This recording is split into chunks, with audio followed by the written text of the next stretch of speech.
హే WhatsApp guys, నేను మీ Vishnu mania.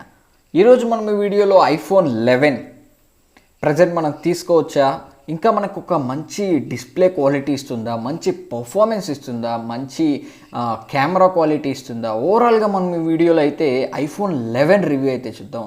First of all దీని design wise చూసుకుంటే మనకి బ్యాక్ సైడ్ 2 కెమెరాలు, అలాగే మనకి యాపిల్ లోగో చాలా బ్యూటిఫుల్గా కనిపిస్తుంది. ఫ్రంట్ సైడ్ అయితే ఈ బిగ్ నాచ్ చూడొచ్చు. మన ఐఫోన్ 12లో కూడా మన సేమ్ డిజైన్ అయితే చూడొచ్చు. ఇది మనం ఓవరాల్గా మనం డిజైన్ గురించి మాట్లాడుకుంటే దీనికి మనం సింగిల్ హ్యాండ్తో అయితే యూజ్ చేయలేం. కొంచెం మనకి పెద్ద స్క్రీన్ అయితే ఉంటుంది. సింగిల్ హ్యాండ్తో యూజ్ చేయడం అయితే అంత ఈజీ ఏం కాదు. ఓకే, డిజైన్ మీరే చూడొచ్చు.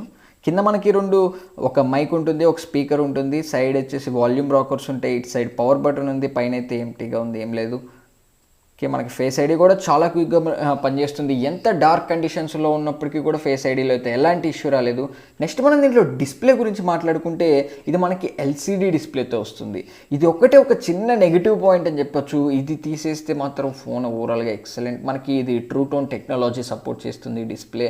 బట్ ఎల్సీడీ డిస్ప్లే అయినప్పటికీ కూడా మనకి వీవింగ్ యాంగిల్స్ కానివ్వండి, బ్రైట్నెస్ కానివ్వండి, మరీ అంత కాంప్రమైజ్ అవ్వాల్సిన అవసరం లేదు. ఓవరాల్గా అయితే ఒక మంచి డిస్ప్లేనే చెప్పుకోవచ్చు. మనకి బ్రైట్నెస్ పరంగా కానీ, క్వాలిటీ పరంగా కానీ చాలా బాగుంటుంది. బట్ AMOLED డిస్ప్లేస్లో వచ్చేంత క్వాలిటీని అయితే మీరు డెఫినెట్లీ ఎక్స్పెక్ట్ చేయలేరనే చెప్పాలి. ఒక వీడియో కానీ ప్లే చేస్తాను, 4K వీడియో, మీరే చూడండి. వీడియో క్వాలిటీని కానీ, వివింగ్ యాంగిల్స్ కానివ్వండి, కలర్స్ కానివ్వండి, ఎవ్రీథింగ్ మీరే చెక్ చేయొచ్చు.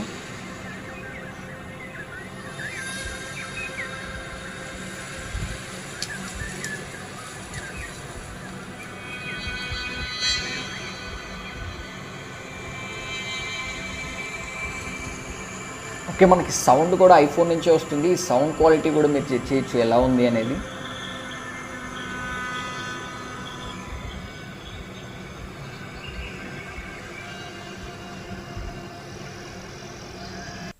ఓకే, ఇది మనం డిస్ప్లే గురించి మాట్లాడుకుంటే దీంట్లో మరీ అంత పూర్ పర్ఫార్మెన్స్ అయితే లేదు డిస్ప్లేలో. నెక్స్ట్ మనం దీంట్లో మెయిన్ మాట్లాడుకోవాల్సింది దీని కెమెరాస్. బ్యాక్ సైడ్ మనకి 12 కెమెరా సెటప్ ఉంది, 12+12 మెగాపిక్సెల్. ఫ్రంట్ కూడా మనకి 12 మెగాపిక్సెల్ కెమెరా అయితే ఉంటుంది. కెమెరాస్ అయితే నేను వాడిన ఫోన్స్లో one of the best mobile అని చెప్పొచ్చు. ఫొటోస్ కలర్స్ కానివ్వండి, కాంట్రాస్ట్ కానివ్వండి, ఆల్మోస్ట్ చాలా బ్యాలెన్స్డ్గా వస్తాయి. మీరు ఎలాంటి లైటింగ్ కండిషన్లో తీసినా కూడా మనకి న్యాచురల్ ఇమేజెస్ అయితే వస్తాయి, మీరే చెక్ చేయొచ్చు. ఇమేజ్ క్వాలిటీ కానీ, డీటెయిల్స్లో క్యాప్చర్ చేయడంలో కానీ ఐఫోన్ కెమెరాస్ చాలా ఎక్సలెంట్గా పర్ఫామ్ చేస్తాయి. ఈవెన్ ఇది మనకి ప్రజెంట్ వచ్చిన ఫ్లాగ్షిప్ OnePlus శాంసంగ్ మొబైల్స్తో ఈజీగా బీట్ చేస్తుంది. ఫ్రంట్ కూడా చూడొచ్చు, మనకి స్కిన్ టోన్ కానివ్వండి, కలర్స్ కానివ్వండి అన్నీ చాలా న్యాచురల్గా ఉంటాయి. డీటెయిల్స్ కూడా మీరే గమనించవచ్చు, చాలా నీట్గా కనిపిస్తున్నాయి డీటెయిల్స్ కూడా.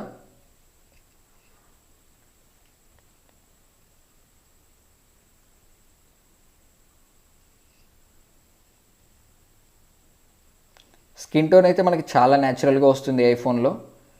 మనకి ఒక రా ఇమేజ్ అయితే వస్తుంది. దాన్ని ఆ ఇమేజ్ని యూస్ చేసుకొని మనకి ఇష్టం వచ్చినట్లయితే మనం ఎడిట్ చేసుకోవడానికి చాలా బాగా పనికి వస్తుంది. కెమెరాని మెయిన్ అని అనుకొని ఫోన్ తీసుకునే వాళ్ళకైతే ఐఫోన్ ఒక బెస్ట్ సజెషన్ అని చెప్తాను. చాలా బాగుంటుంది కెమెరాస్ మాత్రం ఈ ఐఫోన్లో. ఏ ఫోన్తో, ఏ కంపెనీతో కంపేర్ చేసుకున్నా కూడా one of the best cameras. మనం ఫ్రంట్ కెమెరాని యూస్ చేసుకోవడం, మనం 4K at the set of 60 FPS వరకు వీడియోస్ని అయితే రికార్డ్ చేయొచ్చు. అలాగే మనం బ్యాక్ కెమెరాలో కూడా 4K 60 FPS వరకు వీడియోస్ని అయితే రికార్డ్ చేయొచ్చు. స్టెబిలిటీ కానివ్వండి, బ్యాక్ కెమెరాస్లో కలర్స్ కానివ్వండి, నాకైతే చాలా ఇంప్రెసివ్గా అనిపించే వీడియో క్వాలిటీ కూడా. నేను ఫోటో శాంపిల్స్ చూడండి, ఇది నార్మల్ షాట్, జూమ్ చేస్తున్నాను, డీటెయిల్స్ చూడండి చాలా బాగున్నాయి. ఎంత లాంగ్ డిస్టెన్స్ అయినా. ఇది వైడ్ యాంగిల్ ఫోటో అయితే చాలా వైడ్ వచ్చింది ఎక్స్పెక్ట్ చేసిన దానికన్నా. ఓకే, ఇది పోర్ట్రేట్ షాట్. ఐఫోన్లో పోర్ట్రేట్ షాట్లో ఎడ్జ్ డిటెక్షన్ చూడండి చాలా బాగుంటుంది, చిన్న చిన్న ఎడ్జెస్ కూడా. ఓకే, ఇది ఫ్రంట్ కెమెరా నుంచి నార్మల్ షాట్. డీటెయిల్స్ నాకు బ్యాక్ సైడ్ నుంచి లైట్ పడుతున్నా మనకి ఫోటోని అయితే చాలా బ్యాలెన్స్ చేసింది. ఓకే, నెక్స్ట్ మనం మాట్లాడుకోవాల్సింది ఈ ఐఫోన్లో పర్ఫార్మెన్స్ గురించి. పర్ఫార్మెన్స్ వైజ్ అయితే మనం అసలు కాంప్రమైజ్ అవ్వాల్సిన అవసరమే లేదు. ఎలాంటి అప్లికేషన్, అది ఎంత హై ఎండ్ అప్లికేషన్ అయినా కానివ్వండి, మల్టీ టాస్కింగ్ కానివ్వండి, డే టు డే లైఫ్ కానీ, ల్యాగ్ కానీ మీరు ఎట్లాంటిది అయితే నోటీస్ చేయరు. చాలా మంచి పర్ఫార్మెన్స్ అయితే ఉంటుంది, బెస్ట్ ఇన్ క్లాస్ అని చెప్పుకోవచ్చు పర్ఫార్మెన్స్లో మాత్రం. మనం పబ్జీ కానివ్వండి, కాల్ ఆఫ్ డ్యూటీ ఇలాంటి హై అండ్ గ్రాఫిక్ గేమ్స్ ఆడుతున్నప్పుడు ఈవెన్ సింగిల్ ఫ్రేమ్ డ్రాప్ కూడా నేనైతే నోటీస్ చేయలేదు. పబ్జీ అయితే నేను చాలా హెవీగా యూస్ చేశాను, బట్ సింగిల్ ఫ్రేమ్ డ్రాప్ కూడా నాకైతే రాలేదు. చాలా స్మూత్గా అయితే ఉంటుంది దీంట్లో పర్ఫార్మెన్స్ వైజ్ మాత్రం.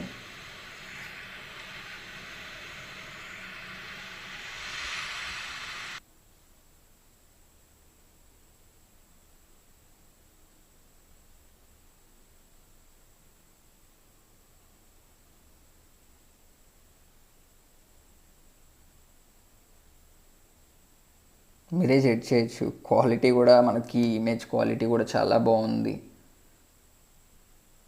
ఓకే, ఇన్స్టాంట్గా మనం అదర్ అప్లికేషన్స్కి వెళ్ళినా కూడా మనకి లోడింగ్ టైం కానీ ఇలాంటివి కూడా ఏముండదు, చాలా క్విక్గా అయితే మనకి లోడ్ అవుతుంది. యాప్స్ కానివ్వండి, అది ఎంత హెవీ యాప్స్ అయినా కూడా మనకి చాలా క్విక్గా అయితే వర్క్ అవుతాయి. ఫ్రేమ్ డ్రాప్స్ ఇట్లాంటివి అస్సలు మీరు నోటీస్ చేయరు. ఓకే ఫ్రెండ్స్, ఇది మనం ఓవరాల్గా ఐఫోన్ 11 రివ్యూ చూసుకున్నట్లయితే స్టిల్ మనకి ఇప్పటికీ కూడా ఒక మంచి కెమెరా క్వాలిటీ, ఒక మంచి పర్ఫార్మెన్స్ అయితే ప్రొవైడ్ చేస్తుంది. దీంట్లో మనకి నచ్చింది ఏంటంటే ఆ డిస్ప్లే ఎల్సిడి క్వాలిటీ అండ్ ఆ బిగ్గర్ నాట్స్, అవి తీసేస్తే one of the best mobile అని చెప్పొచ్చు. ఓకే, ఈ వీడియో మీకు డెఫినెట్లీ నచ్చినట్లే ఉంటుంది. నచ్చితే మాత్రం లైక్ చేయండి. ఇంకా ఏంటి చూస్తున్నారు, సబ్స్క్రైబ్ చేయండి, ప్లీజ్ డూ సబ్స్క్రైబ్.